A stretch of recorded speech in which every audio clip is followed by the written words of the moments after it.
question of sort of safeguarding democracy and concerns that people have.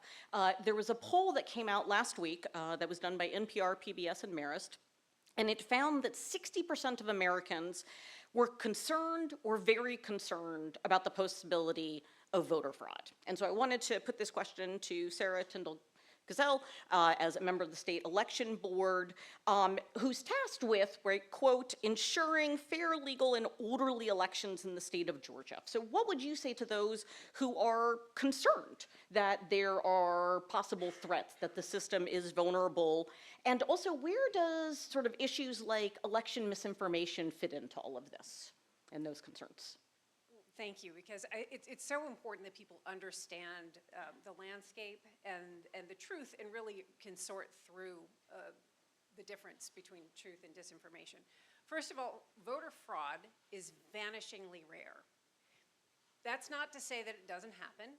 It is, on occasion, there are people who deliberately deceive election officials and try to vote where they're not qualified. It is a handful of votes and a handful of voters. Every effort to track this has identified like 0.0001% of all votes cast are not valid. That's not to say that mistakes don't happen, because elections are run by humans. Humans make mistakes. Mistakes are not fraud. And there are so many overlapping levels of security in Georgia's elections.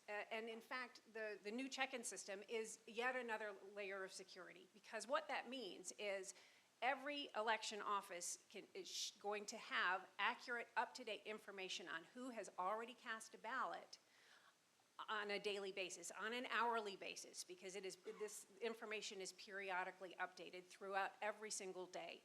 And so everybody will be able to, all of our election officials can look in our voter registration system, which we've already reached our voter registration deadline. Nobody new can register. The counties are processing the registrations that have come in right now. They can see if a voter has already requested an absentee ballot, and they can control for that. They can see if a voter has already cast a ballot during early vote. They can control for that. We have a 100% voter ID law now. Every voter has to provide either their voter ID number on their absentee ballot application or their actual physical photo ID when they go and vote in person. And by the way, this year, because we're no longer facing a pandemic, we're going to see about 95% of Georgia voters casting that ballot in person. I expect at this rate, if we keep going like this, we'll probably reach 60% or so of our in-person votes to happen, maybe even higher, during early voting. And those numbers are, the voters have been verified. The votes are validated. Throughout the day, our poll workers make sure that the number of voters who have checked in matches the number of votes that have been cast on the BMDs, which matches the number of ballots that have been scanned in the scanner. That happens throughout the day, every day of early voting. That happens on the hour on election day.